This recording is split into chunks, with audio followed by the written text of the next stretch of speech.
Hello and welcome to episode 8 of the Rush Hour podcast. I am Harrison Werner here with my co-host Dr. Rush. And today we have a very special guest who we will introduce in a minute, but let's rush into it. All right, Harrison, busy night last night. We'll talk about that in a second, but let's talk about our guest. So, for me, this is a really cool moment because I've known this person for a really long time. He was single digits when I met him. I had an opportunity to teach him and coach him in fifth grade. We had a flag football team, and then got to coach him in seventh grade football, where we ran no huddle, up tempo.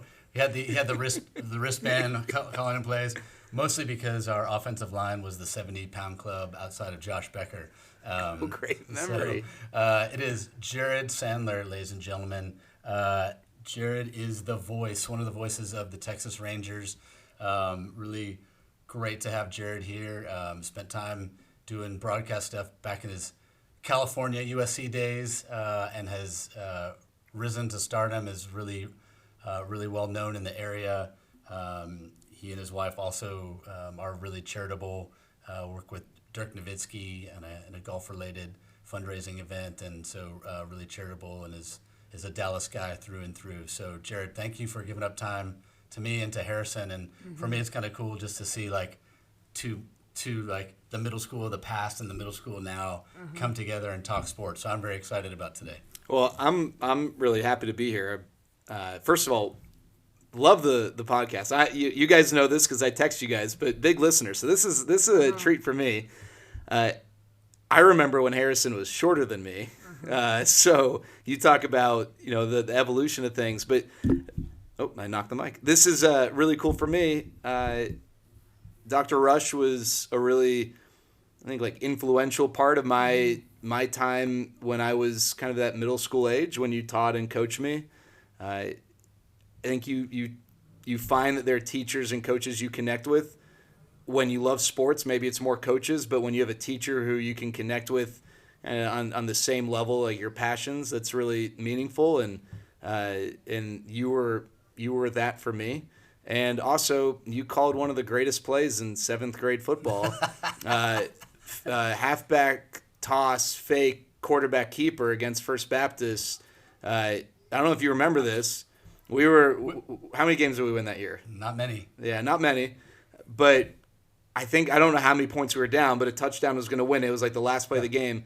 We called a toss in the huddle, but you told me before, I don't want you to toss it. But you didn't want everyone else to know. And then I just rolled out, and no one. That was I was a seventh grader. I thought I was on top of the world that day. It was like one of the greatest days of my middle school time. Has Greenhouse football really changed? Oh, okay. Shots fired. Wow. That's fired. Wow. Sorry. Yeah. Well, here we are. So since we have a local celebrity, Harrison, why don't you tee him up with some local questions here? I mean, let's talk local sports. Rangers are in the middle of the pack, but a half a game behind for their would you say conference? No, division. So what are your expectations for the Rangers this year? Well, it's been a really disappointing last 2 years because if you think about it, the Rangers have been here since 1972, and they didn't make the playoffs for the first time until 30 years ago, 1996, celebrating the 30-year anniversary of that. I'm sure you remember that, right? I was absolutely there, yeah. And so that's almost 3 decades without making the playoffs. Mm-hmm. You're a Red Sox fan. Yeah. The Red Sox had a long curse, but the Red Sox were still competitive at times. Yeah. And since then, they've won a number of World Series. Well, the Rangers organization has probably been more defined by heartbreak because of 2011 and what happened. Now, winning the World Series in 23 was amazing, but then you follow that up with 2 years in which you don't make the playoffs. Yeah. And so the Rangers and Chris Young are trying to establish a foundation of being a perennial contender. You're not going to win every year, but to be a contending team every year. And so I think this is a big year for the Rangers to respond to the disappointment of the last 2 years while they still have veterans like Corey Seager and Jacob deGrom and Nathan Eovaldi, hopefully playing again this year at a top level. But the reality is they didn't perform well the last 2 years. Yeah. So They pitch really well. They have one of the best pitching staffs, or at least starting rotations in baseball.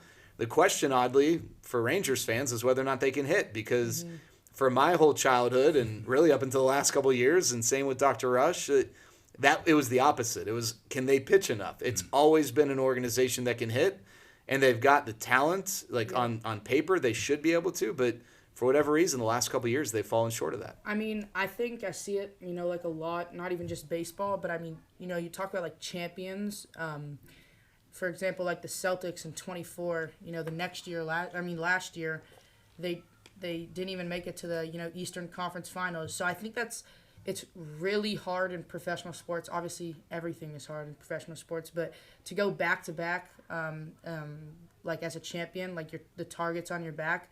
So it's definitely like surprising though when you see teams that win the championship and then quote fall off the next year. So yeah, that's what I think. The good thing about baseball season is there are a lot of games to go. So half a game back now doesn't mean much. It's all how you get healthy, stay healthy, get to the playoffs, and then the team that gets hot wins. So but on another subject. Cooper Flagg, a lot of people said, I would say last week, Con Knippel was the favorite to win Rookie of the Year. In the past 6 games, he's had 83 points.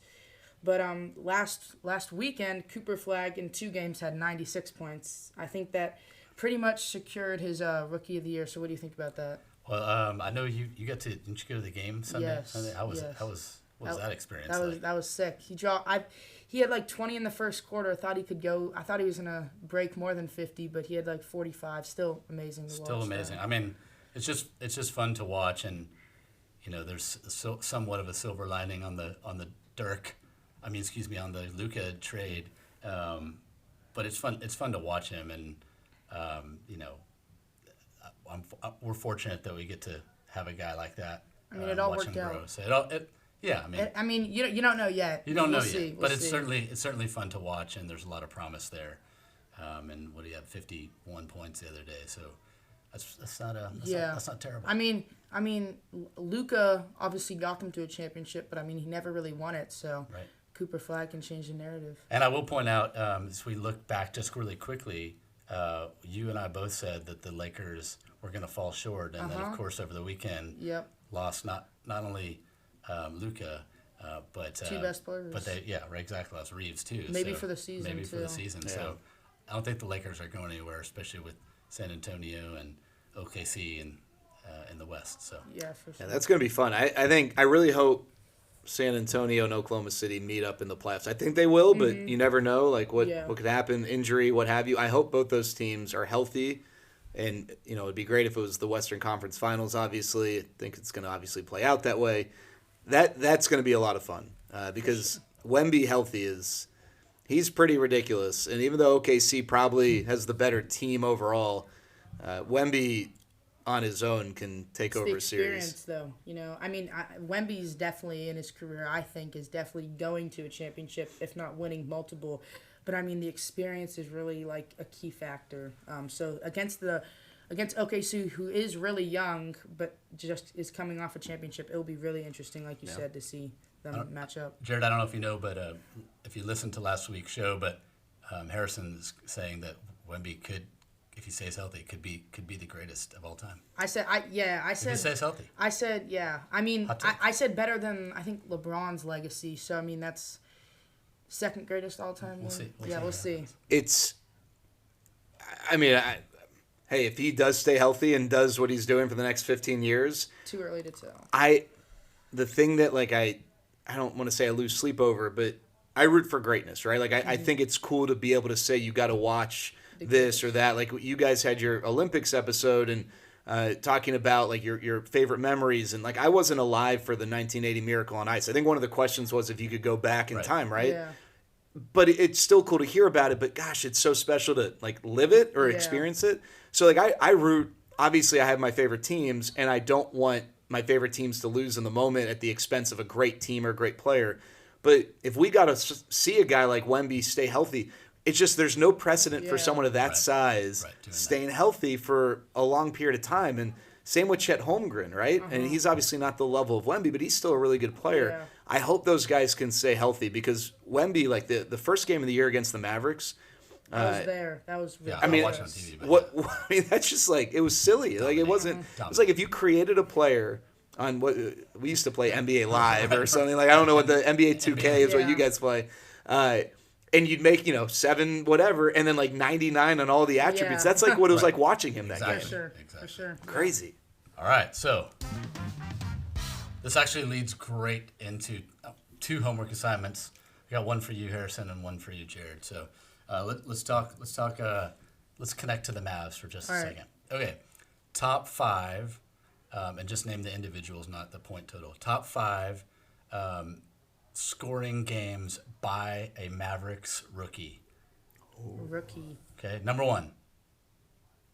Who is it? Cooper Flag. Number 2. Cooper Flag. Number 3. Cooper Flag. Number 4. I don't think was it? No, I'm just gonna say Cooper Flag. Cooper Flag. Number 5. It is not Cooper Flag. Who is number 5? And this obviously you referenced how many points Cooper scored the last several games, but over the course of the season, he's had a number of 40-plus point games, and then had the 51. But coming in at number 5, can you name? Is it Mark Aguirre? It is Mark Aguirre. Really? Look at Harrison. Look at 5 for 5. I was going to guess Roddy Beaubois.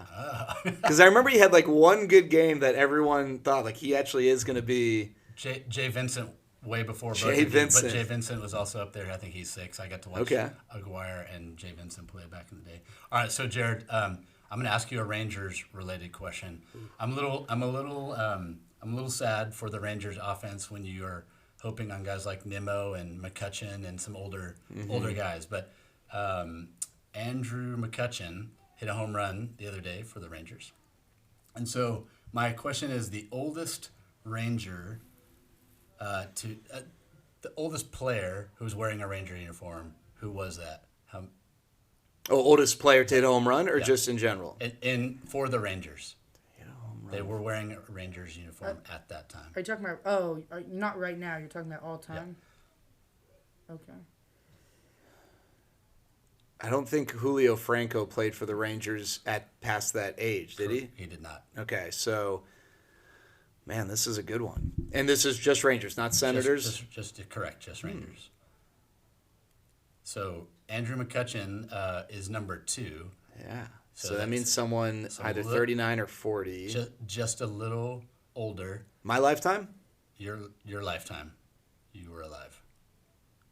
Was he like legit like knew about them or no? Huh. Who is it? The old.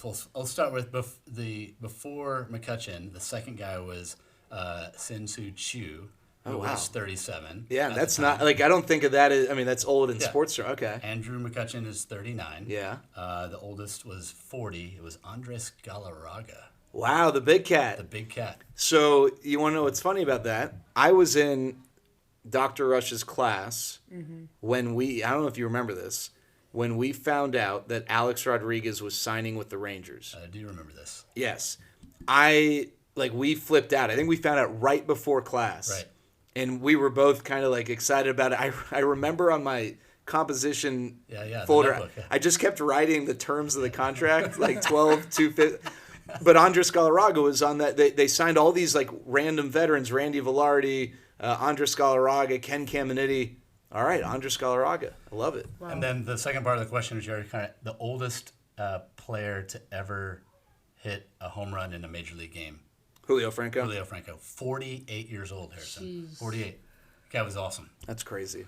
All right, so now back to the segment that we started last week. Hot takes. Mm-hmm. All right, Harrison, you go first. Get Jared in on this too.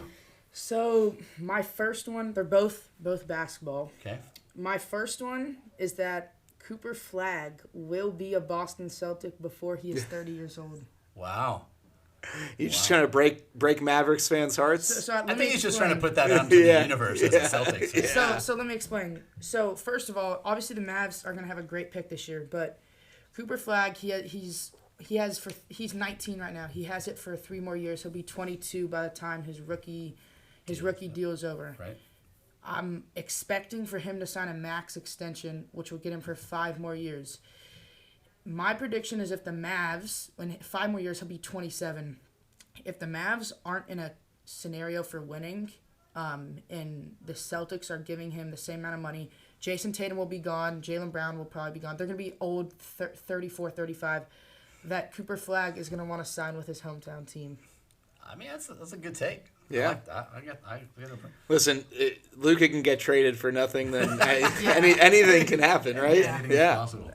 All right, so mine, because it is Masters Week, I have the green jacket on today. It is Masters Week. It is not supposed to rain. The weather is supposed to be beautiful all week in Augusta, which means hard and very fast greens. And my take is that the winner on Sunday will have less than 9.5. So I'm saying -9 or worse will be the winner. Okay. That's my take. Who's your pick?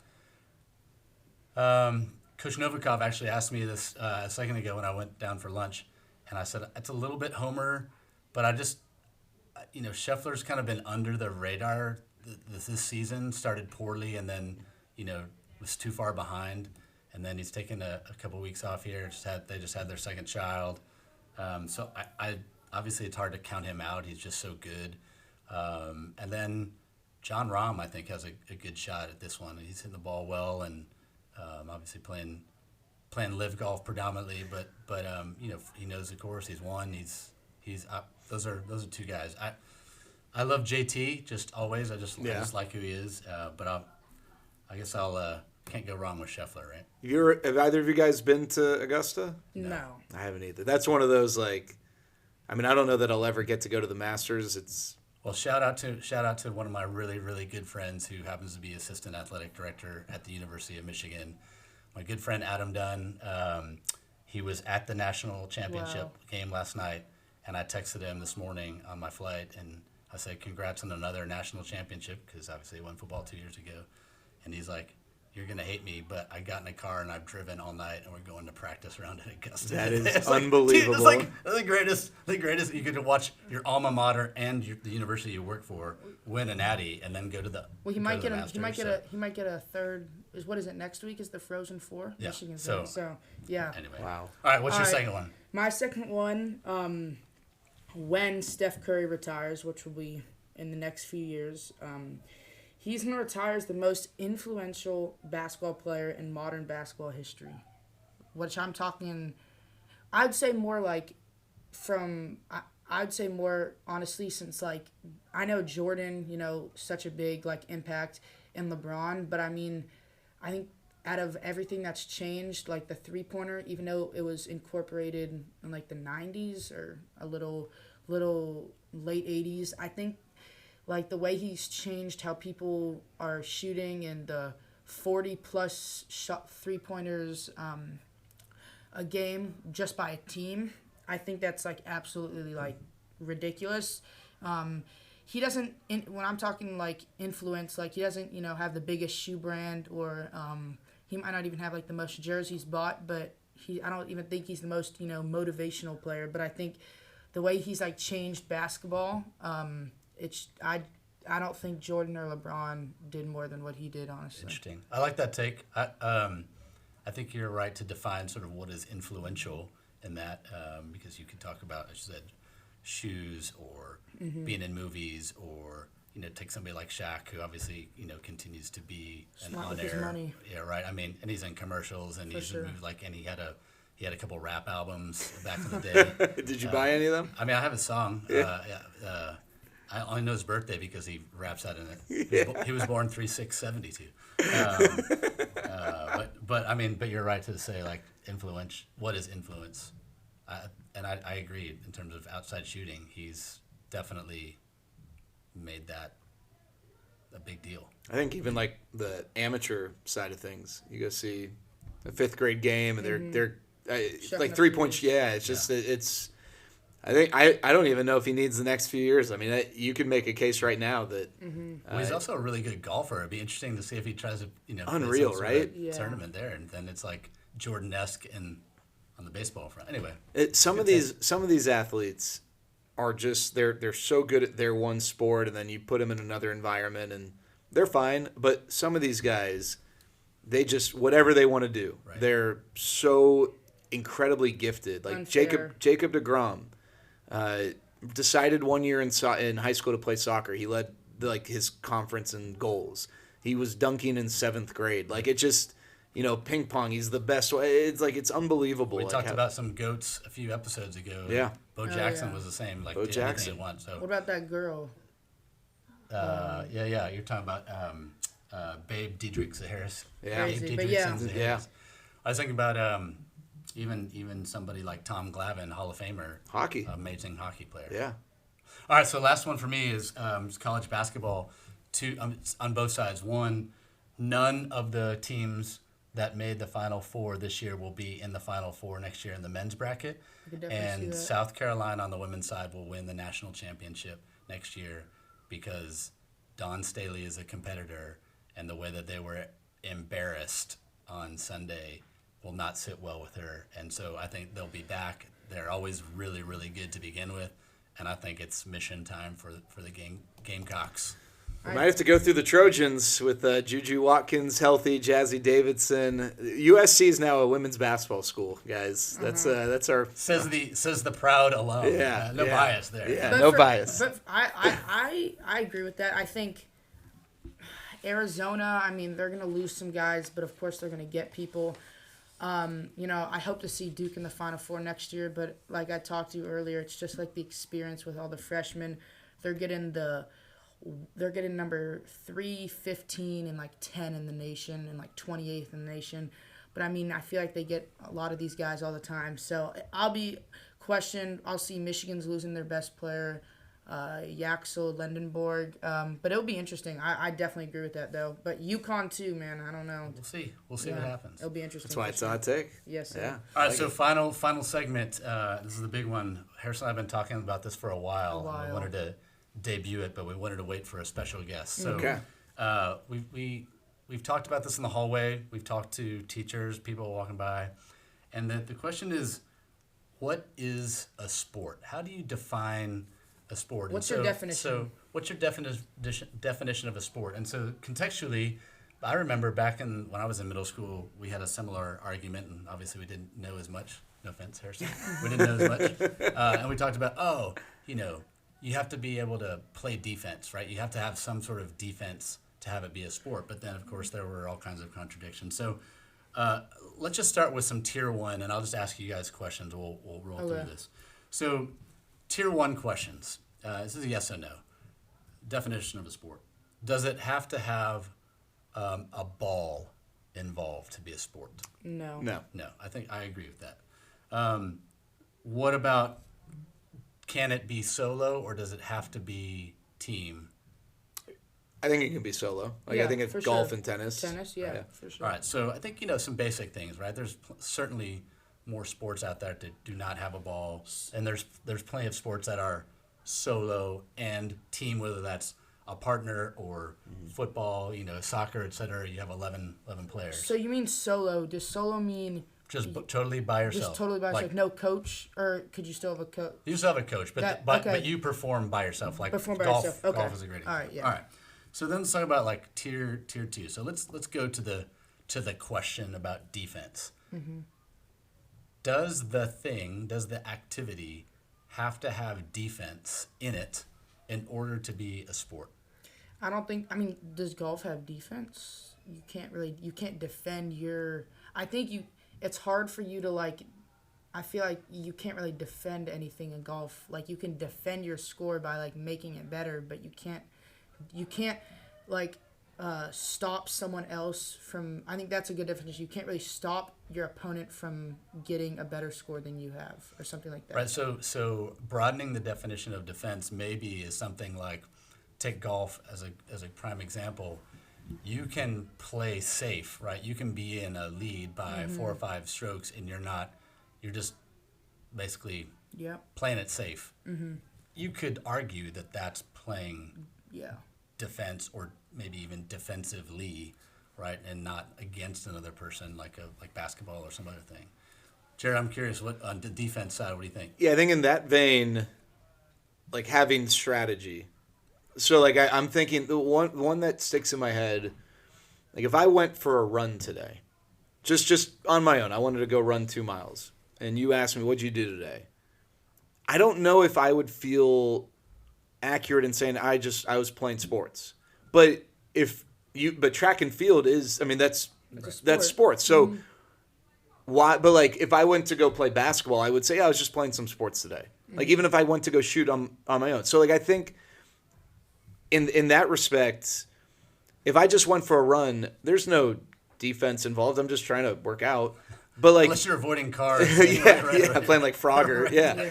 If I was doing cross country though, I might not have like someone defending me, but there's strategy involved, right? So I think like defense or strategy. Defensive strategy. I like that. Like if you're racing someone. Yeah. So we'll come back to the racing thing. Just saying. So one maybe offshoot of this, back to the sort of going out for a run for your first personal fitness, is the idea of an activity versus a sport. Mm-hmm. And I'll come back with some sports in a second. So, okay, here's another sort of tier 2. Does a sport need to involve physical strain? Like you got to sweat a little bit. And I don't mean because there's no air conditioning inside. I mean like you're doing something aerobic, getting the heart going. Is that required? Well, now keep in mind, like a golfer, and I'm not talking just because it's hot, but you walk. You walk, in theory, you walk 4 days. Yeah. And most golf courses, having walked many, are 7, 8, 9 miles that's 1 day. So that's a lot of and undulations and hills and obviously moments of stress to make a putt or make whatever. So the question is, does there have to be some sort of physical strain involved? I mean, well, my definition of what I would say would be like an act, something that takes physical or like strategic exertion on your body. So I mean, people count chess as a sport, but it gets your heart rate up. Like it might get your heart, like you might start like, thinking, and I don't know, something like that. But it takes zero, like legit, like zero, physical exertion to play chess besides sitting there. Of course, you can't not be able to like move your arms or move your legs or something like that. But there's no physical, I feel like, really exertion on your body. So you put chess in the sort of activity bucket, not sport bucket. I mean, people. I guess when you look it up, it's classified as a sport. But I don't know. That's like a toss-up because, I mean, that's really, like, opinionated. I mean... All right, well, so we're here for opinions. Yeah. I'll save you. I'll jump in. I'll let you think. I don't think of chess as a sport, but that's also not to say anything negative about chess. Yeah. But, like, as we're laying out the definition, I don't think, you could show up eating a pack of gummy bears and 17 Cokes and whatever, and I'm sure there are ways that like mentally that impacts you, but like I think of chess as a game, and it's an incredibly intellectual and strategic game that the best are so impressive. Right. I don't think it's like an indictment against chess or chess players to say it's not a sport.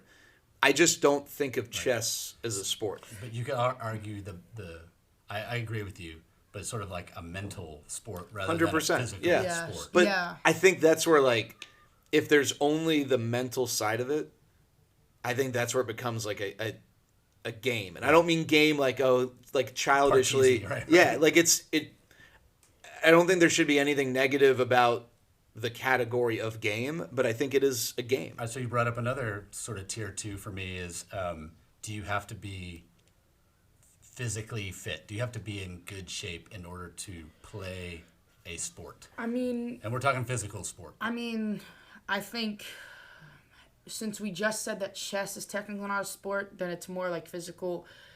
To play hockey, I mean, like really any sport that really takes a lot of physical exertion, I feel like, you can't be like not, like really not in shape.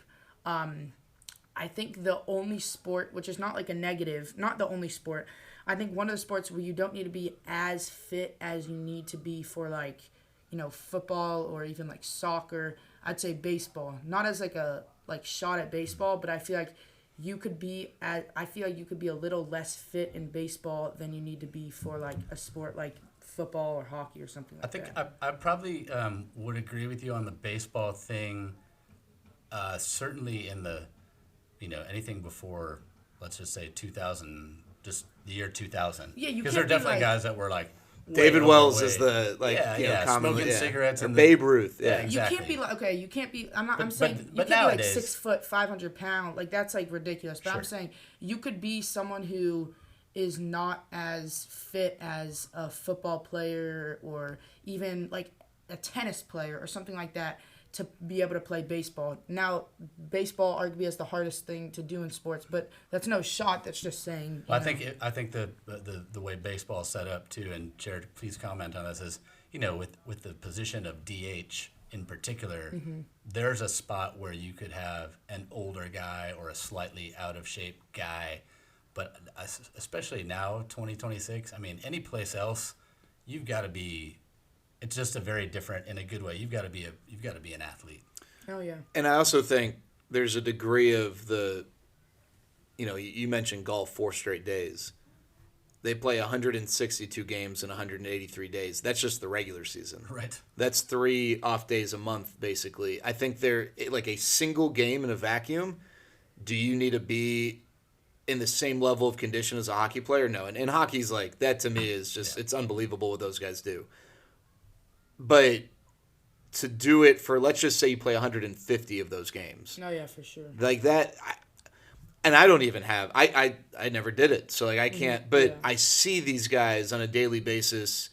And just because when they take their shirt off, there's not a 6-pack, like these guys are incredibly strong, and their ability to run that marathon of a baseball season, that's like a different type of fitness. Yeah, I feel like when you talk about like fit, it's not like you have to be like like jacked and have a 6-pack. Like look at like for example like linemen, like they're obviously not jacked and have a 6-pack, but like the stamina that they have Right. to be able to.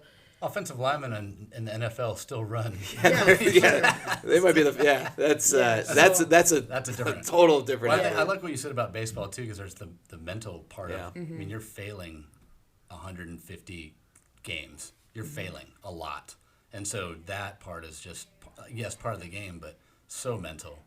So And the other thing too, and this isn't necessarily a part of the definition, but like Jock Peterson the other day hit a home run. It was his first hit of the year. He had been booed.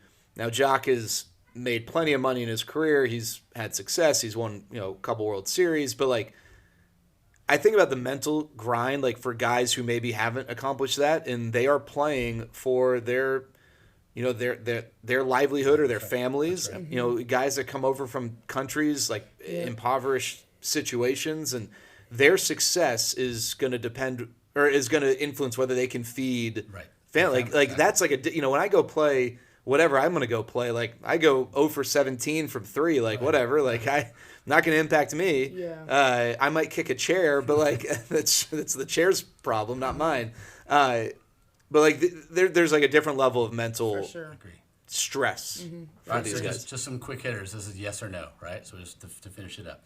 All right, so NASCAR driver, sport? Yes, I Yes. think there's a level of fitness that we don't For sure. comprehend. All right, what about polo, Harrison? Polo. The horse, you could argue the horse is doing the stuff I there. don't think so. No sport. I'm gonna say no. Okay. I'm not as familiar with polo to comment. Field hockey on the horse, essentially. Yeah. I'll say yes because it's fitting the definitions that we've set out. Ball, strategy, defense. What about a marathoner, straight running for 2-3 hours? I'm gonna say it's an activity competition because you just said when you go out to run. I mean, obviously you're not running a marathon, and you're not like it's not like a marathon, but I mean you're both running. You do have people that you're trying to beat, but I would not say that running I would not say if you're a marathon runner that you're like You're playing sports. that you're playing a sport. if I just go out and run a marathon myself, no. But if I am in a race where there is a defined winner, I think that's a sport. I think it also brings another sort of subcategory, which is some of these people are athletes, but they may not be playing a sport as we are defining. That's fair, A marathoner is definitely athlete, yeah. And there's no real, like, actual answer to... Correct. Can I throw one out? Or do you have another? No, I've got a few more, but go ahead. And this is going to sound silly, but kickball. Kickball To me is a sport, but just because it's not played professional, or maybe there are, I don't know. Because it's not the NBA, NHL, whatever, but like every definition we have, For sure. like there's a ball, there's a defense. It does take some physicality. There's strategy. Like I think like PE activities are sports. We just might not like as a society pursue them as sports. Yeah, no. Professionalized. Right. I always wanted there to be a professional kickball All right, league. so yeah, well, we had some of that in 5th grade back in the day. So how about pickleball? Yeah, I'd say it's a Yes. sport. Mm-hmm. Number one sport for Achilles tears for people 35 and over. Ooh. Just Really? for FYI, for any of you who are out there I'm listening. out. Trade my paddle in right now. So Paul Tidmore, Mr. Tidmore, who works here, he's a former college runner, and he does 100-mile races. Jeez. Sport or not a sport? Yeah, I don't think I've run 100 miles. Yeah, Now, obviously, there's a mental thing, and like Yeah. the challenge and all that, but is it a sport? I think since I said marathons, I think I'm gonna have to switch. I'm gonna say because I think that's a sport, which means you kind of have to say a marathon's a sport. So I'll say yes. So the thing about a lot of those races are it's kind of marathons, and those are, yes, there's competition, but most of the competition is against yourself. Like, can you do it? Can you get through the mental and physical test of 26 miles or 100 miles in the mountain when it's cold and finish within the 36-hour time frame or 20, whatever the parameters. All right, so here's a potential controversial one. Cheerleading. Ooh. What I have a type of daughter. cheer- I now have a 8-week-old daughter, so I got to be careful. I got three. What type of cheer? There's the right question to ask. Oh. Harrison. So Cheerleading and at I'm a not talking football about game. I'm not talking about Friday night cheer. Okay. In terms of like on the sidelines, I'm talking about Professional. on ESPN Yeah. or Going even against- in TAPS. like a there's competition. Competition, right? Like cheer I'd squads. say yeah. I'd say it's a the movie competition. Bring It On. Bring it on. Yeah. No, that's a great delineation. The competitive. I mean, they throw the what are they? The flyers. Is that what they're called? Exactly. And that is All that kinds is of a sport. tumbling and all kinds of stuff. But the on the sideline, there's nothing wrong with that. You can be really good at that, but to me, that's more of an activity. High school basketball cheerleading, for example, is less. Yeah. So I got like 2. Okay, what do you got? Actually, sorry, 3. Bowling. Bowling? Is that what you said? Bowling? Yeah. I'm gonna go activity. I love bowling. I do. I've played it. I've even bowled a 297 one time. But, Are you serious? But it's like it is a competition. You do not have to be athletic. Obviously, you do not have to be in shape. You can compete against yourself, score, or you can have a competition. But I feel like when you're you're not an bowling athlete. You're just not a. I mean, like darts. I wonder. The only thing. Pinball. I mean, The only thing that pinball is definitely an activity. The only thing gives me pause is, and you know this like from a baseball standpoint. People joke about pitchers not being athletes, but the reality is, the best pitchers are oftentimes great athletes because they can repeat the mechanics. Right? There's something like super athletic about repeating a motion that we don't think of as like athleticism. And the only hesitation I have is the ability to repeat that mechanic of bowling and to be as precise as you need to be, because the other parts are there. There's a like, to me, objective winner. I like that. There is strategy. Maybe the defense is like based on how your opponent is bowling alongside you. There's a ball, but I don't know about the physical part of it. But I wonder like Fair. yeah. For sure. fair. What else? Okay, you got, so I got pool. So I think to me, if you say pool is, then you've got to say bowling is. If you say pool isn't, then you've got to say bowling I think isn't. all those types of games, like the Activities. billiards, that kind of like, it's not that you don't have to have skill, but I don't think you have to be an athlete as we define it. You don't. I put You know what? activity. I was thinking you don't have to. like pool, you can just work on pool, like your pool skills. You don't have to. Maybe I'm wrong. You don't have to go like take some time on the treadmill to prepare for your pool match. That's right. Right? Like I like you don't have to. You might go order another beverage. Yeah. That might help. Okay, yeah. so last one. This is actually going on fishing. Fishing. Yeah, that's a good one. Because, I mean, think about it. You can sit in a chair and just fish, but you can also, if you're in a... It's almost like I feel you could say that for cheerleading. If you're in a competition... I'm gonna say no. That may be controversial, but I think about when I've watched...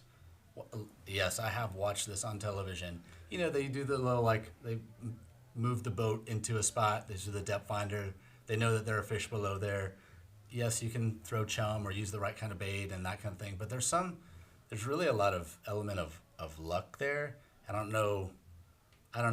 You don't have to be in shape. I don't know. You can really play defense. You may have to adjust to like water conditions or, that kind of thing. But I don't know. To me, that's activity. Well, like hobby. Yeah. Like Jared said, you don't have to go out to a treadmill. You don't have to go out and really like lift weights. I mean, unless you're like getting a big fish, right. But I mean, still. Happy Gilmore taking down the alligator. That was a sport. I don't know that fishing. I think I would put fishing in the game activity category. I mean, WWE, sport or not a sport. That's for another episode. That's another episode.